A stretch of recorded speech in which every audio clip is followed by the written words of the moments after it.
Hello friends, स्वागत है आप सभी का ओआर स्टडी पॉइंट में। इस वीडियो में हम डिस्कस करते हैं द हिंदू एडिटोरियल हिंदी में। उसके अलावा जो भी इंपॉर्टेंट करंट अफेयर आता है हमारे एग्जाम की दृष्टि से, आईएएस पीसीएस एग्जाम की दृष्टि से, उसके बारे में हम इसमें कवर करते हैं।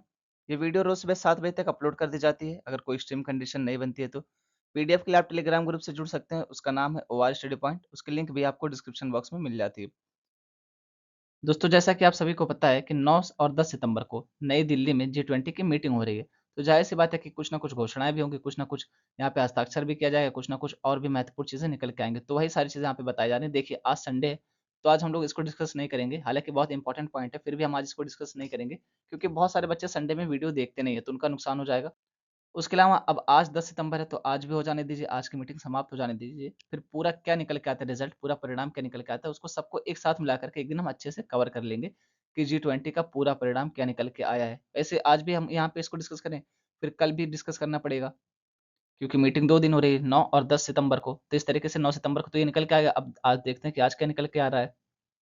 वैसे यहाँ पे जो नई दिल्ली डिक्लेरेशन हुई ना, इसको बहुत बड़ी जीत बताया जा रहा है भारत के लिए, इसको बहुत ही अहम माना जा रहा है भारत का रोल। तो हम ये जानेंगे कि न्यू दिल्ली डिक्लेरेशन क्या है, उसके अलावा यहाँ पे जो लीडरशिप डिक्लेरेशन है वो क्या है, उसके अलावा हम जानने वाले हैं कि जो ग्लोबल बायोफ्यूल अलायंस बना है वो क्या है। इससे बहुत सारे पॉइंट है जी20 की मीटिंग से जुड़े जो हमको जानना है, और अगर इस वीडियो में हम डिस्कस करने बैठेंगे तो 1 घंटा तो इसी में लग जाना है और वीडियो बहुत लंबी हो जाएगी। तो हम एक दिन इसको बैठ के आराम से पूरे सुकून से डिस्कस कर लेंगे कि जी20 के परिणाम क्या निकले हैं। ये एक न्यूज है, चंद्रबाबू नायडू को गिरफ्तार कर लिया गया है। ये तेलुगु देशम पार्टी के राष्ट्रीय अध्यक्ष थे। उसके अलावा ये आंध्र प्रदेश के पूर्व मुख्यमंत्री भी थे। तो इनको किस केस में गिरफ्तार किया गया है? जब 2014 से लेकर के 2019 के बीच में इनकी गवर्नमेंट थी, तो कौशल विकास प्रोजेक्ट था, उसी में इनको गिरफ्तार कर लिया गया है। लगभग 12 घंटे की पूछताछ के बाद इनकी गिरफ्तारी कंफर्म की गई थी। तो इस तरीके से ये सारी चीज़ें एक न्यूज़ थी, बस इसको ध्यान में रखेंगे कि आंध्र प्रदेश के पूर्व मुख्यमंत्री और तेलुगु देशम पार्टी, हो सकता है कि ये पूछ ले कि किस पार्टी से रिलेटेड थे, तो तेलुगु देशम पार्टी के राष्ट्रीय अध्यक्ष थे ये। आज 10 सितंबर है और 10 सितंबर को विश्व आत्महत्या रोकथाम दिवस या वर्ल्ड सुसाइड प्रिवेंशन डे के रूप में मनाया जाता है। इसका उद्देश्य क्या है? तो जाहिर सी बात है कि आत्महत्या को रोकने के बारे में जागरूकता फैलाना, आत्महत्या से होने वाली मौतों में कमी करना, ये इसका उद्देश्य है। 2023 के लिए इसकी थीम क्या रखी गई है? तो कार्रवाई के माध्यम से आशाएं पैदा करना, यानी कि क्रिएटिंग होप्स थ्रू एक्शन। अच्छा, ये 2021 से लेकर के 2023 तक की यही थीम रखी गई थी इस दिवस की, तो इसको ध्यान में रखेंगे। सुसाइड के पीछे कुछ नॉर्मल कारण होते हैं, जैसे कि बहुत दिनों तक तनाव में रहना, यानी कि डिप्रेशन में चले जाना। देखिए, कई बार क्या होता है ना कि हमें बस एक इंसान चाहिए होता है जो हमसे बात कर ले, हमारी बात सुन ले, बस वो हमसे कुछ कहे भी ना, सिर्फ हमारी बात सुन ले, हमारी फ्रस्ट्रेशन बाहर आ जाए। और ऐसा कई बार होता है कि जब हमें वो इंसान नहीं मिलता है, हमें वो शख्स नहीं मिलता है कि कोई हमारी बात सुने, कोई हमें समझे, तब हम फ्रस्ट्रेशन में आके सुसाइड कर लेते हैं। तो मेरा तो यही मानना है कि अगर कभी भी आपको ऐसा मौका मिलता है कि आपका कोई फ्रेंड है, आपका फैमिली का कोई है, अगर वो आपसे बात करना चाहता है तो कम से कम उसकी बात सुनिए। सही है, गलत है, अच्छा है, खराब है, ये चीज़ें बाद में डिस्कस करिए। मतलब ये इन निष्कर्ष पे बाद में पहुँचिए, लेकिन पहले उसकी बात तो सुनिए कि कह क्या रहा है। कई बार ऐसा होता है ना कि यार वो कहना चाहता है और हम सुन नहीं रहे होते हैं, और सिर्फ़ ना सुनने की वज़ह से किसी की जान चली जाती है। और आप सोच के देखिए कि अगर किसी के कहने से और आपके सुनने से किसी की जान बच जा रही है, तो इससे बड़ी बात और क्या होगी? अगर हम किसी भी इंसान की जान बचाने में या किसी भी इंसान की ज़िंदगी को थोड़ा-सा भी बेहतर करने में 1% भी योगदान दे सकें, तो फिर हमारी ज़िंदगी सक्सेस है। तो मेरा तो ये मानना है कि अगर कभी भी कोई आपका दोस्त हो, कोई फैमिली का हो, अगर परेशान दिखता है, तो आप उससे बैठ के बात करिए आसानी से, आराम से। उसको ये मत दिखाइए कि वो गलत है या सही है, वो सारी चीज़ें बाद में देखिए, लेकिन सिर्फ़ उसकी बात सुनिए पहले कि वो कहना क्या चाह रहा है, क्या सही है, क्या गलत है, वो आप बाद में डिसाइड करिएगा। दोस्तों, बात की जा रही है कि भारत और फ्रांस के बीच होने वाले नौसेना अभ्यास के बारे में, यानी कि कैसा अभ्यास है? तो नेवी का अभ्यास है। इसका नाम क्या है? इसका नाम है वरुण अभ्यास। और ये कहाँ पे हो रहा है इस बार? तो ये इस बार हो रहा है अरेबियन सी में, यानी कि अरब सागर में हो रहा है। ये इसका कौन-सा संस्करण? तो ये 21वाँ संस्करण है। यहाँ पे वही बात की जा रही है कि भारत और फ्रांस की नौसेना के द्विपक्षीय अभ्यास के 21वें संस्करण का दूसरा चरण वरुण 23 अरब सागर में आयोजित किया गया है। ये दूसरा चरण है, पहला चरण जनवरी में हुआ था। दोनों देशों की तरफ से गाइडेड मिसाइल फ्रिगेट हो गया, टैंकर हो गए, समुद्री गश्ती विमान और संयुक्त हेलीकॉप्टरों ने भाग लिया। ये 3 दिन का होने वाला है अभ्यास, और इसमें क्या-क्या होगा? तो संयुक्त संचालन, पुनर्गठन और विभिन्न सामरिक युद्धाभ्यास शामिल थे। दोनों नौसेनाओं की इकाइयों ने अपनी युद्ध क्षमताओं में सुधार करने, आपसी अंतर संचालनीयता बढ़ाने और क्षेत्र में शांति, सुरक्षा और स्थिरता को बढ़ावा देने की अपनी क्षमता प्रदर्शित करने की मांग की है।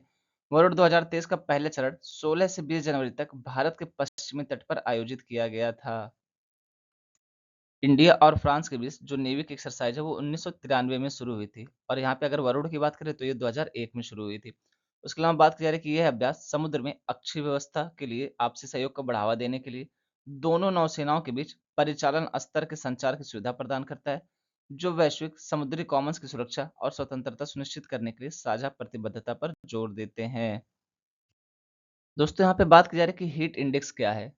अब हीट इंडेक्स को समझने से पहले हमें समझना पड़ेगा कि हीट इंडेक्स बनाया किसके लिए जाता है, यानी हीट इंडेक्स के द्वारा हम नापते किसको, तो जाहिर सी बात है कि हीट वेव को नापते हैं। तो हमें पहले ये भी समझना पड़ेगा कि हीट वेव क्या है।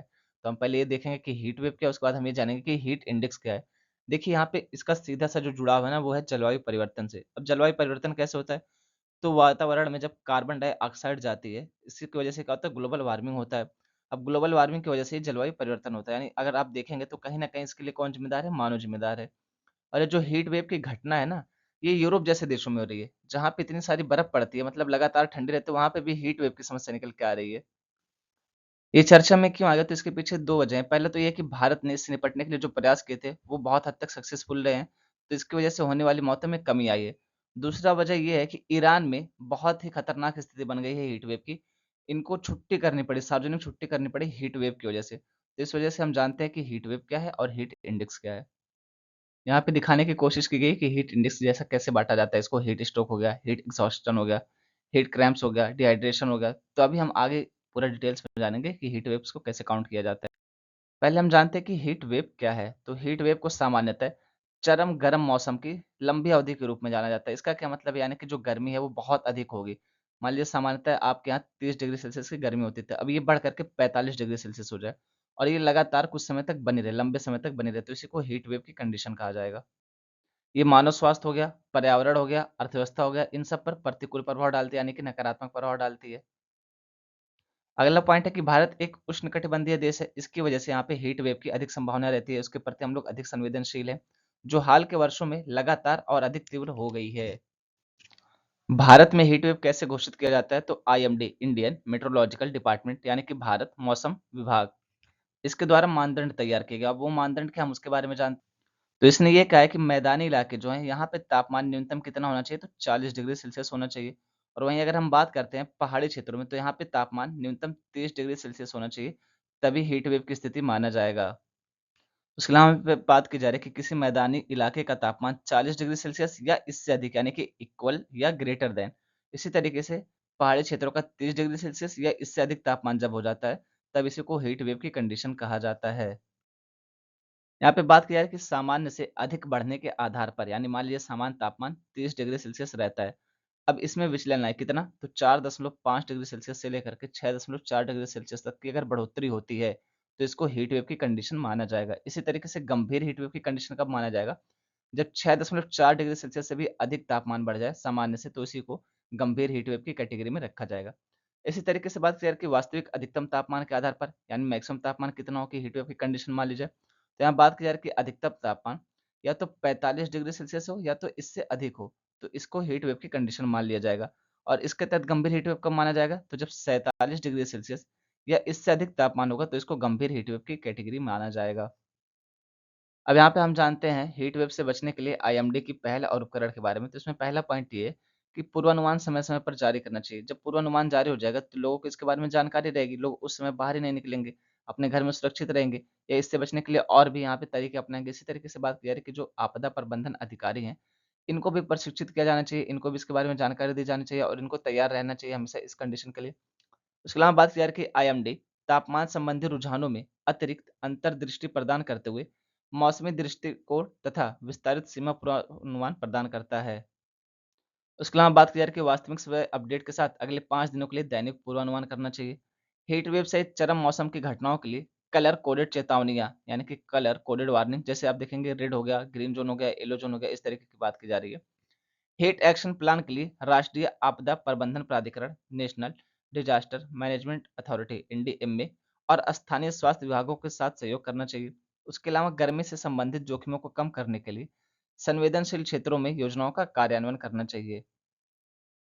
ये सारी पहल किसके द्वारा की गई, तो सारी पहल की गई आईएमडी के द्वारा। आईएमडी क्या है, तो इंडियन मेट्रोलॉजिकल डिपार्टमेंट, यानी कि भारत मौसम विज्ञान विभाग।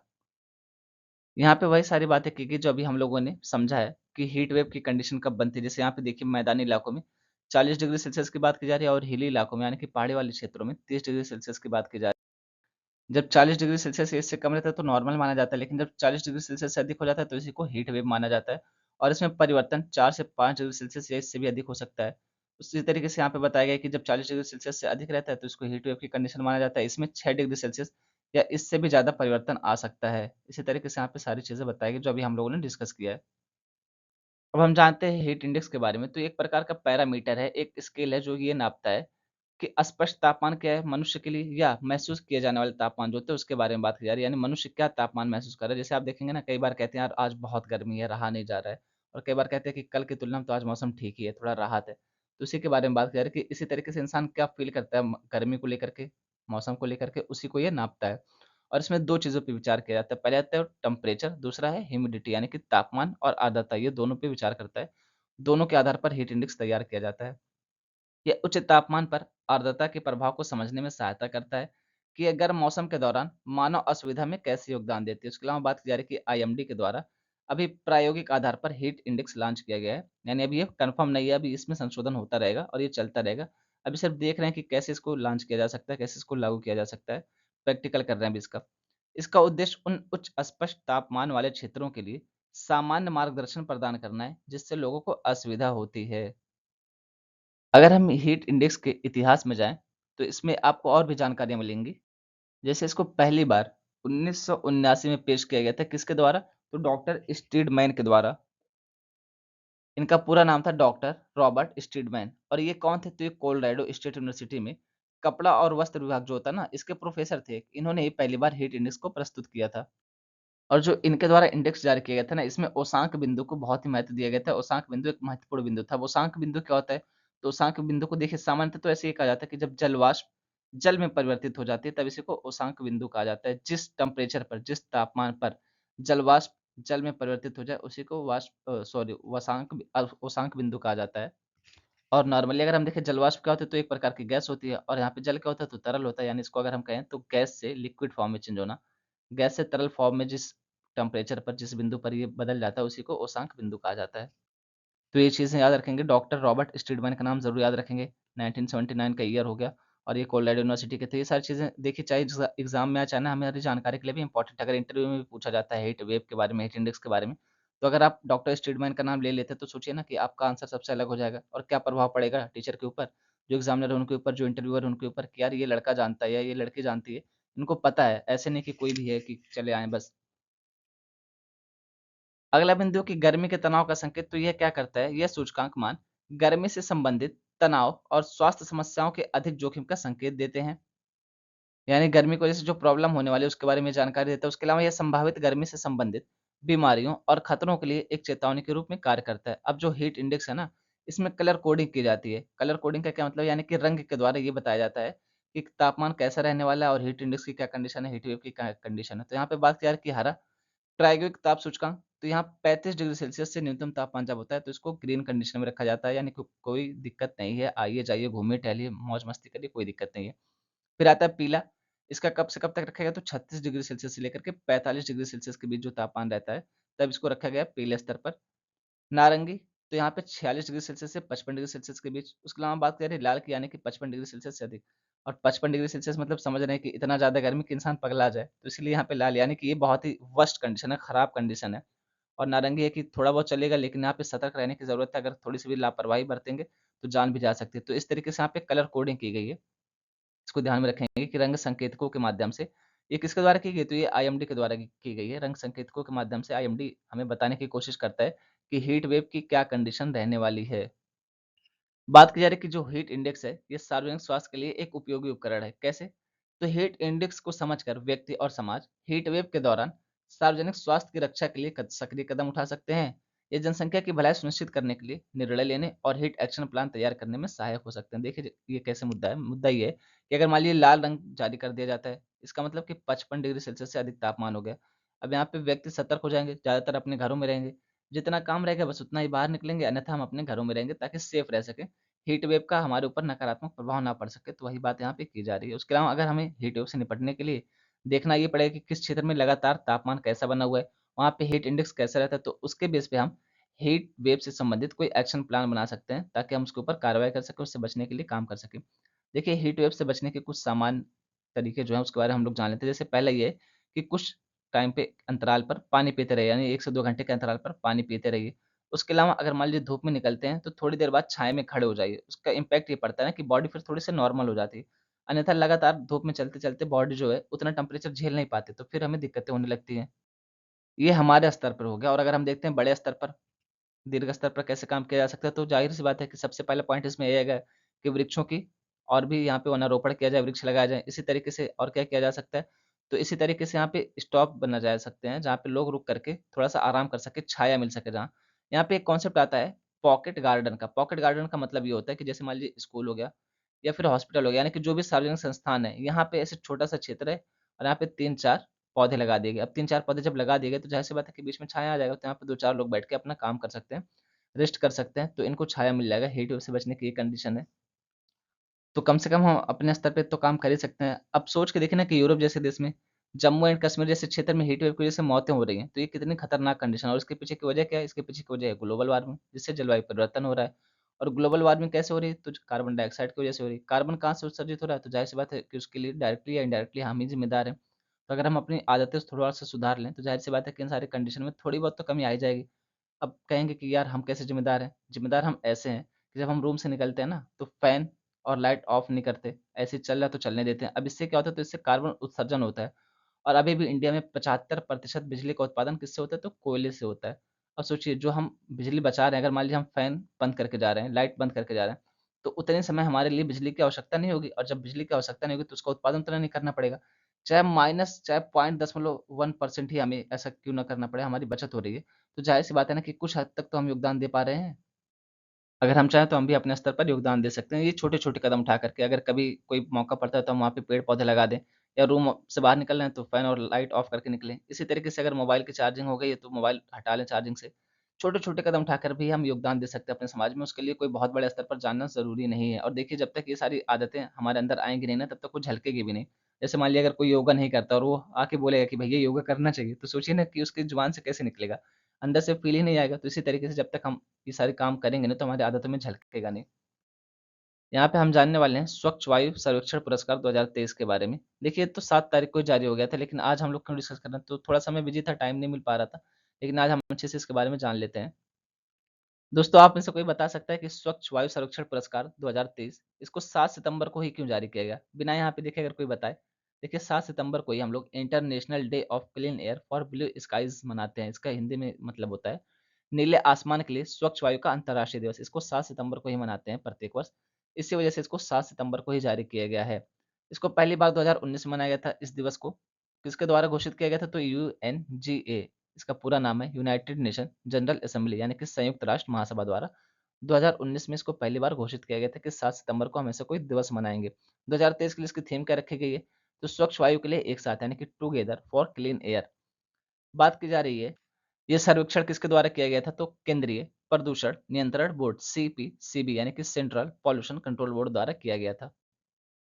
स्वच्छ वायु सर्वेक्षण पर्यावरण, वन और जलवायु परिवर्तन मंत्रालय द्वारा वायु गुणवत्ता के आधार पर शहरों को रैंकिंग प्रदान करने और 131 गैर प्राप्त शहरों में शहर कार्य योजना के तहत अनुमोदित गतिविधियों के कार्यान्वयन के लिए एक नई पहल है। यानी इसके तहत क्या किया जाता है, तो वायु की गुणवत्ता के आधार पर शहरों को रैंकिंग दी जाती है। ये चीज ध्यान में रखें कि किसको, तो सिटीज को, ना कि स्टेट की बात की जा रही है। अगला बिंदु कि यदि शहर 5 वर्ष की अवधि में लगातार PM10, पार्टिकुलेट मैटर 10 या NO2 के लिए नेक्स्ट शर्तों को पूरा नहीं करते हैं, तो उन्हें गैर प्राप्ति घोषित कर दिया जाता है। अब ये नेक्स्ट क्या है, तो इसका पूरा नाम है national ambient air quality standards. इसको अगर हिंदी में कहें तो राष्ट्रीय परिवेशी वायु गुणवत्ता मानक। और जो शहरों का वर्गीकरण किया गया है, तो ये किस बेस पे किया गया? तो 2011 की जनसंख्या जो थी उसके आधार पर किया गया, 2011 के सेंसस के आधार पर किया गया है। ये जो शहरों को रैंकिंग दी जाती है, जो शहरों का प्रदर्शन देखा जाता है, वो कितने आधार पर देखा जाता है? तो 8 आधार पर देखा जाता है। कौन-कौन से आधार हैं? इसमें पहला है बायोमास का नियंत्रण, नगर पालिका ठोस अपशिष्ट दहन, सड़क की धूल, निर्माण और विध्वंस अपशिष्ट से उत्सर्जित धूल, वाहन उत्सर्जन, औद्योगिक उत्सर्जन, जन जागरण और PM10 सांद्रता में सुधार। ये PM10 का मतलब प्रधानमंत्री या प्राइम मिनिस्टर नहीं है भैया, इसका मतलब होता है पार्टिकुलेट मैटर, ठीक है ना? अब हम देखते हैं रैंकिंग के बारे में, तो इसमें प्रथम श्रेणी जहाँ की जनसंख्या 10 लाख से अधिक है, उसके बारे में बात की जा रही है। इसमें पहला स्थान है इंदौर का, उसके बाद स्थान है आगरा और फिर ठाणे का। इसमें सबसे खराब प्रदर्शन किसने किया है? तो मदुरई, उसके बाद हावड़ा, उसके बाद जमशेदपुर। ये स्थान दिए 46वां, 45वां, 44वां। इसमें भोपाल का 5वां स्थान है और दिल्ली का 9वां स्थान है। द्वितीय श्रेणी जहाँ पे जनसंख्या 3 से लेकर के 10 लाख के बीच में है, इनके बारे में अगर बात करें तो अमरावती पहले स्थान पर है, फिर स्थान आता है मुरादाबाद का, उसके बाद गुंटूर का। सबसे खराब प्रदर्शन अगर देखें तो जम्मू 38वें स्थान पर, गुवाहाटी 37वें और जालंधर 36वें। तृतीय श्रेणी जहाँ की जनसंख्या 3 लाख तक है, इसमें पहले स्थान पर है परवाणु, उसके बाद फिर आता है काला अम्ब और अंगुल का स्थान। सबसे खराब प्रदर्शन किसने किया? तो कोहिमा ने किया है। तुलना अगर की जाए तो स्वच्छ वायु सर्वेक्षण 2022 में पहले 3 स्थान उत्तर प्रदेश के शहरों, मिलियन प्लस श्रेणी, 1 मिलियन में 10 लाख लोग होते हैं। इसमें पहले लखनऊ था, फिर प्रयागराज था और वाराणसी था। अब इस वर्ष तीनों शहरों को निम्न रैंकिंग दी गई है, यानी 2022 में ये तीनों शहर अच्छे स्थान पर थे, पहले, दूसरे, तीसरे पर थे। इस बार क्या किया गया तो इनको नीचे से रैंकिंग दी गई है। 10 लाख से अधिक जनसंख्या वाले शहरों में टॉप 10 का नाम यहाँ पे दिया गया। पहले स्थान पर इंदौर, फिर आगरा, ठाणे, श्रीनगर, भोपाल, त्रिची, वडोदरा, अहमदाबाद, दिल्ली, मुंबई। 10 लाख से अधिक जनसंख्या वाले कितने शहर शामिल थे इस सर्वेक्षण में? तो 47 थे। इसी तरीके से 3 लाख से लेकर के 10 लाख जनसंख्या वाले कितने शहर थे? तो 44। इसी तरीके से 3 लाख या इससे कम तो 40 शहर शामिल थे। वर्ष 2020 में भारत के प्रधानमंत्री ने समग्र दृष्टिकोण के माध्यम से 100 से अधिक शहरों में वायु गुणवत्ता में सुधार हेतु योजना की घोषणा की। इस संदर्भ में ministry of environment, forest and climate change वर्ष 2019 से भारत में शहर और क्षेत्रीय स्तर पर वायु प्रदूषण के स्तर को कम करने के लिए कार्यों की रूपरेखा तैयार करते हुए एक राष्ट्रीय स्तर की रणनीति के रूप में राष्ट्रीय स्वच्छ वायु कार्यक्रम NCAP, national clean air programme लागू कर रहा है। अब हम जानते हैं एनसीएपी के बारे में, नेशनल क्लीन एयर प्रोग्राम या राष्ट्रीय स्वच्छ वायु कार्यक्रम के बारे में। तो यह सभी हितधारकों को शामिल करके आवश्यक कार्रवाई सुनिश्चित कर वायु प्रदूषण को व्यवस्थित रूप से संबोधित करता है, यानी कि किससे निपटता है? तो वायु प्रदूषण से निपटता है। नाम भी देख सकते हैं इसका, राष्ट्रीय स्वच्छ वायु कार्यक्रम इसका नाम रखा गया है। एनसीएपी के तहत शहर विशिष्ट कार्य योजनाओं के कार्यान्वयन के लिए 131 शहरों की पहचान की गई है। तो इंपॉर्टेंट पॉइंट यहाँ पे है कि शहर विशिष्ट कार्य योजनाएं, जिस शहर में जैसी जरूरत होगी वहां पे उसी के हिसाब से काम किया जाएगा। लक्ष्य क्या है इसका? तो समयबद्ध कमी के लक्ष्य के साथ वायु गुणवत्ता प्रबंधन के लिए एक राष्ट्रीय ढांचा तैयार करने का यह देश में पहला प्रयास है। तो ये भी इंपॉर्टेंट हो जाता है अपने आप में। इसका लक्ष्य अगले 5 वर्षों, तुलना के लिए आधार वर्ष क्या रखा गया? तो 2017 रखा गया है। में मोटे यानी कि PM10 और महीन कणों PM2.5 की सांद्रता में कम से कम 20% की कमी करना है। अब आधार क्या रखा गया? तो 2017 रखा गया और अगले 5 वर्षों में यानी कि 2022 तक क्या करना था? यहाँ पे PM10 और PM2.5 अब पार्टिकुलेट मैटर है, 20% की कमी करना था इसमें। निगरानी के लिए पर्यावरण, वन एवं जलवायु परिवर्तन मंत्रालय द्वारा प्राण पोर्टल भी लॉन्च किया गया है। अब यहाँ पे कभी पूछ ले कि प्राण क्या है? तो वायु पे निगरानी करने वाला एक क्या है? पोर्टल है, इसको ध्यान में रखेंगे। ये क्या करता है? तो एनसीएपी के कार्यान्वयन की निगरानी करता है, शहरों की कार्य योजनाओं और कार्यान्वयन की स्थिति की निगरानी करता है। उसके अलावा शहरों द्वारा अपनाए गए सर्वोत्तम प्रथाओं को दूसरों के अनुकरण के लिए साझा करना, तो ये चीज़ ध्यान में रखेंगे। वायु को स्वच्छ करने के लिए और कौन-कौन सी पहल चलाई गई है? तो इसमें पहला पॉइंट है वायु प्रदूषण की रोकथाम और नियंत्रण अधिनियम 1981 का। दिल्ली एनसीआर के लिए वायु गुणवत्ता प्रबंधन हेतु वैधानिक आयोग। Graded response action plan Delhi के लिए। प्रदूषणकर्ता द्वारा भुगतान का सिद्धांत। उसके अलावा स्मॉग टावर हो गया, उसके अलावा BS6 वाहन हो गए। वायु गुणवत्ता और मौसम पूर्वानुमान एवं अनुसंधान प्रणाली यानी कि सफर हो गया। उसके अलावा बात करें कि वायु गुणवत्ता की निगरानी हेतु डैशबोर्ड। बात की जा रही है वायु प्रदूषण में क्या-क्या शामिल हो सकता है, तो जैसे सल्फर डाइऑक्साइड हो गया, SO2, इसी तरीके से ओज़ोन हो गया, O3, इसी तरीके से नाइट्रोजन डाइऑक्साइड, NO2 हो गया, इसी तरीके से कार्बन मोनोऑक्साइड, CO हो गया। उसके अलावा बात करें अमोनिया की, NH3, इसी तरीके से लेड यानी कि PB, इस तरीके से बहुत सारे होते हैं। उसके अलावा जो PM10 हो गया, PM2.5 हो गया, PM का पूरा नाम है पार्टिकुलेट मैटर। तो ये सारी चीज़ें यहाँ पे वायु प्रदूषण में शामिल की जाती हैं, वायु प्रदूषण के अंतर्गत पाई जाती हैं। वायु गुणवत्ता सूचकांक को यहाँ पे वर्गीकृत किया गया, तो हम उसके बारे में जानते हैं। जैसे अगर 0 से 50 तक लेकर के अंक मिलता है तो ये बहुत अच्छी स्थिति में गुड है। इसी तरीके से अगर 51 से 100 तक है तो सैटिस्फैक्टरी यानी कि ठीक ठाक है, बहुत अच्छी नहीं लेकिन चलो ठीक है, काम चलाने भर का है। इसी तरीके से बात करें कि अगर 101 से लेकर के 200 के बीच में है तो मॉडरेट है, यानी कि मध्यम है और यहाँ से हालात बिगड़ना शुरू हो रहे हैं। अब इससे नीचे आएगा तो हालात बिगड़ते ही जाएंगे। 201 से लेकर के 300 के बीच में पुअर है, खराब हालत में है। 301 से लेकर के 400 के बीच में तो बहुत ही खराब हालत में है, और अगर 401 से 500 के बीच में पहुँच गया तो मतलब घर से निकलना नहीं है, नहीं तो सीधा वायु प्रदूषण ऊपर पहुँचा देगी, सीवियर कंडीशन में आ जाती है। तो इस तरीके से बाँटा गया इसको, 6 कैटेगरी में बाँटा गया। अगर कभी आंसर राइटिंग का मौका मिलता है और इसमें इस तरीके के कोई चीज़ आता है तो इसको ज़रूर यहाँ पे इंक्लूड करिएगा कि AQI है, एयर क्वालिटी इंडेक्स है, इसको वर्गीकृत किया गया है। किस तरीके से? तो यहाँ पे 6 कैटेगरी में बाँटा गया है, अंक के आधार पर 0 से लेकर 50 हो गया, इस तरीके से 51 से 100, इस तरीके से आप 400 से लेकर 401 से लेकर के 500 तक लास्ट कैटेगरी है, इसको ध्यान में रखेंगे। ये एक शॉर्ट न्यूज़ है, वायुसेना उप प्रमुख एयर मार्शल, इनका क्या नाम है? आशुतोष दीक्षित। इन्होंने क्या किया? तो बेंगलुरु में basic trainer aircraft Hindustan turbo trainer aircraft 40 यानी कि HTT 40 उड़ाया। एसटीटी क्या है? तो हिंदुस्तान टर्बो ट्रेनर, इसको ध्यान में रखेंगे।